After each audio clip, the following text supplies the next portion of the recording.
Now, speaking at the 10th Marikana massacre anniversary on Tuesday, Amcu President Joseph Mathunjwa says the union will write to Mineral Resources Minister Gwede Mantashe requesting for permission to retrieve the bodies of 3 Lily mine workers who remained trapped when the mine collapsed on the 5th of February in 2016. Mathunjwa says he wrote without success to ministers and the president requesting that Amcu retrieve the container so that the families can find closure. He says this time his union will ensure that the container is retrieved. Priti Kambule, Yvonne Mnisi and Solomon Nyarenda were in a lamp room container as safety officers when it plunged into the mine.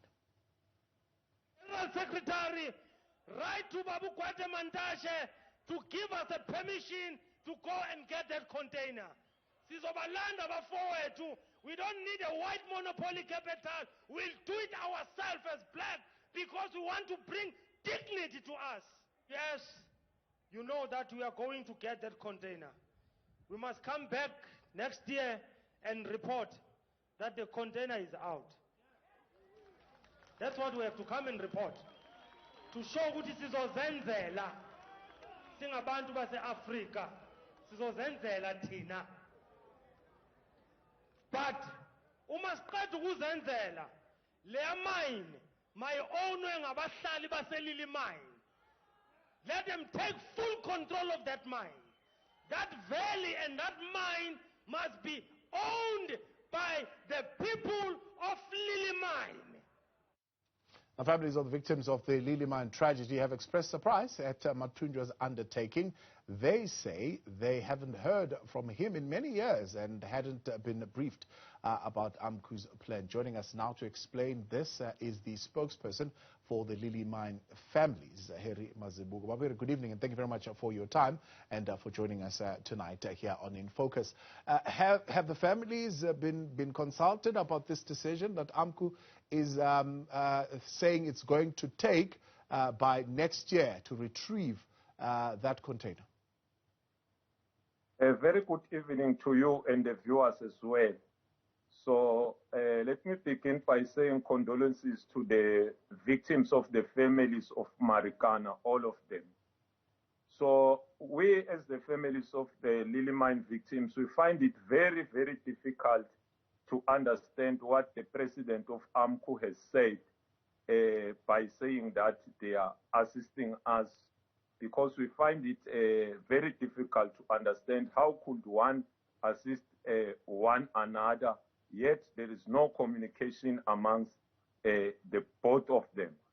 Because the last time we had an engagement with Amcu, it was on 2020 on the Lily Mine commemoration, whereby we raised some of the issues as the families, because on 2020, that commemoration, families were never been engaged by Amcu that you are going to have that invest. So we raised it before the president of Amcu that the families, we are not happy. And again, there was one guy who was a NUM member who came to us after the mine collapse and say, we need to change the T-shirts of Amcu to NUM for the mine to be reopened. So to our surprise on 2020, he was made on that program, a program director, of which we raised that concern again.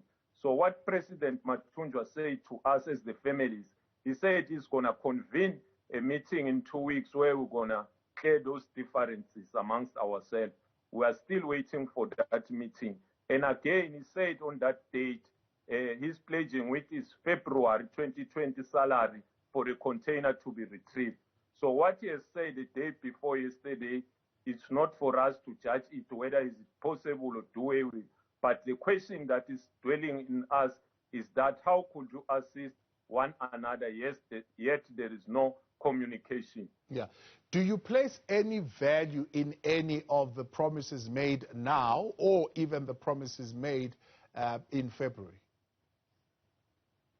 That is why I said we find it very difficult as the families. For us is to wait and see, because our position is loud and clear that we welcome everybody who is here to assist us, because we are in trouble. We need to get out of this thing.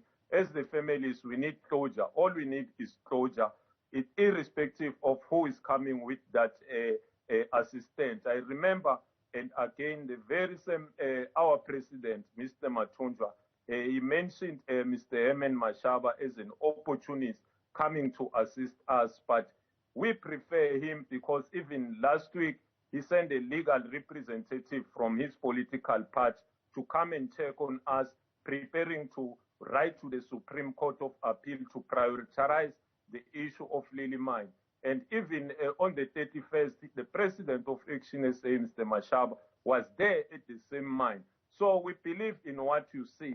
There is a saying that it's better to look what people do than what people say. But it's not our position to judge. We welcome any sort of help as long as we are going to find the closure we've been anticipating for. Yeah.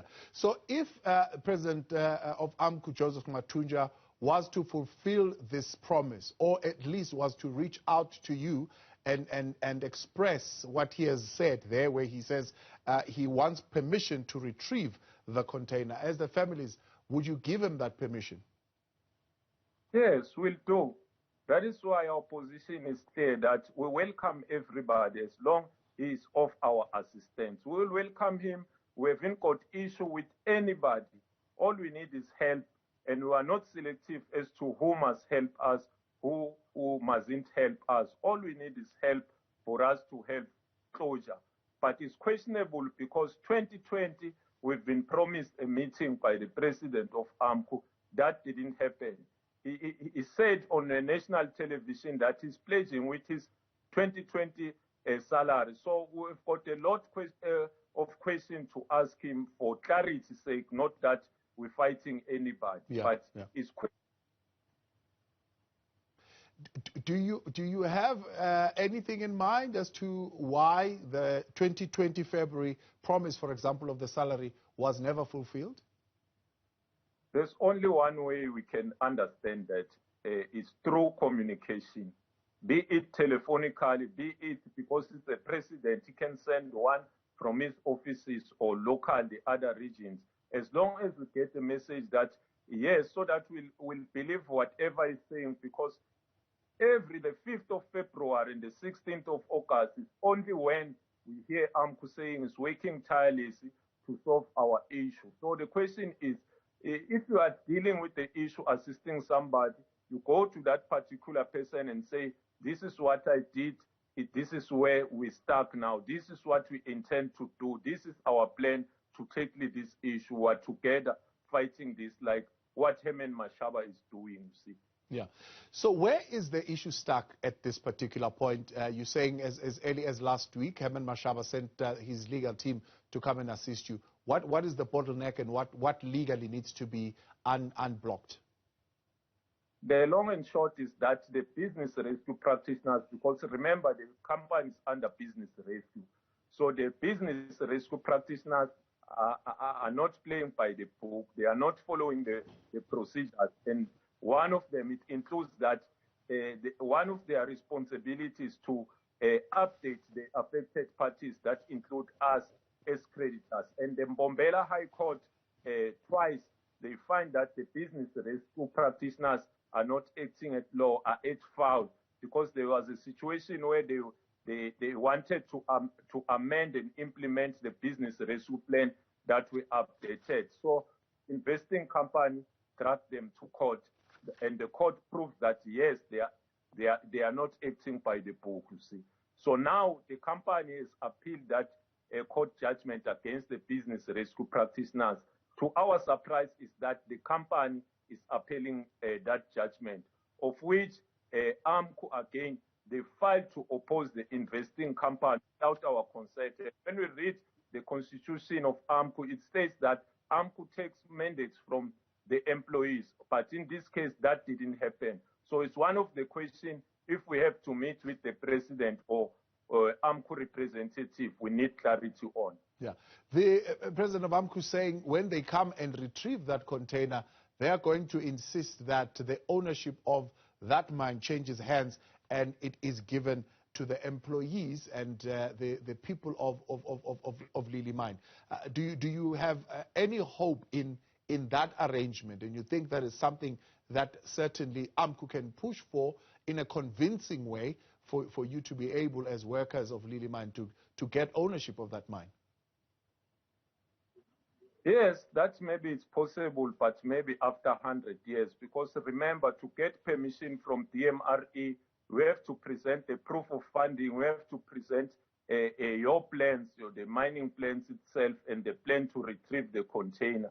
So, however, we cannot say that is a dream, you see. Maybe he had a plan, but like I've said before, is that the thing is that there's no communication as to explain this is what we intend to do. We sit down on the round table, we put our input, we question whatever is questionable from our side, you see.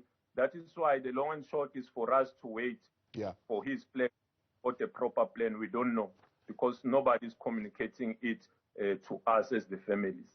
The prolonged back and forth in the courts that is currently going on, how is this affecting the families? Hey, to the families, as today we mark 1,206 days camping outside, waiting for whoever, but DMRE in particular as the regulator in this industry. That's what we've been calling and still calling for a governmental intervention. Unfortunately, the relevant Minister Gwede did spell it out that them as government, they've got nothing to do with the damage that has been caused by a private company. So we're sitting with thousands of questions, especially to our own government. Is this building South Africa together? Is this Batupil? Is Yvonne, Pretty and Solomon not black enough that their life matters? Because the question from the company was that they've got money. So yes, the investor now has submitted the proof of funding before us as the families and our chief, the local chief. We did see the proof of funding and the plan to retrieve the container and the plan to pay the employees the outstanding. But we are stuck in court, and our government, of which we believe that they've got authority over the business rescue practitioners and the mine owners. But our government, what is saying to us, it doesn't bother about issues of the private company. Yeah. Except for your engagement with the business rescue practitioners, your engagement with Mr. Mashaba, who else is speaking to you? Is government speaking to you? Has the DMRE been communicating with you? And what communication are you getting from them? Nothing at all. The only party that we are in communication with is the investors, Akomanzi, and then the intervention of Mr. Herman Mashaba. That's it. Nothing less, nothing more. The last engagement with the MRE is whereby we took an initiative to go underground and search for the container ourselves. Fortunately, that's the only intervention we received from DMRE, because they arrived at the mine, sit down with us and say, we mustn't continue going there because we are placing our own lives at risk. As law-abiding citizens, we've listened to them. They say they promised to come with a proper plan, and then police were sent to us, denying us. But what is amazing is that there are illegal mining going on at the very same mine. The mine is not closed. The mine is operating illegally. So are you saying to us, Mazibuko, as we speak right now, there are illegal miners who are able to access that mine? Have the police left? Is the security no longer there? I have any doubt or whatsoever. The mine is in operation but illegal. Because remember, we went inside the mine to put pressure to the mine owners and our government to intervene. Our government was quick to intervene by forcefully removing us in a form of SAPS. We've been assaulted. We've opened a case. We don't know what is happening with IP. There are illegal miners who are mining day and night, blasting at the very same mine. And if we raise it with the business rescue practitioners, their report, they will say that the mine is, the security at the mine is intact. When we raise it with the MR, there was a time where two of the illegal miners, they were fighting amongst themselves. Two of them died inside the very same mine who the BRPs are claiming is secured and DMRE is secured. Lily Mine is in operation but illegally. Yeah, and you've reported these things. I mean, for example, that incident of the two rivalries fighting and ending up dead in the mine. Have you reported these issues with the police?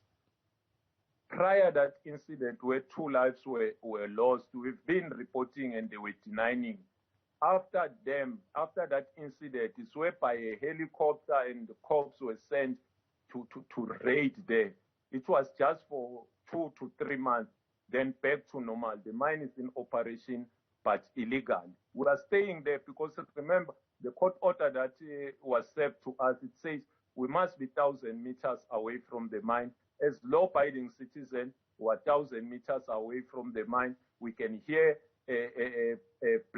illegal miners blasting there. We can see them going in and out of the very same mine.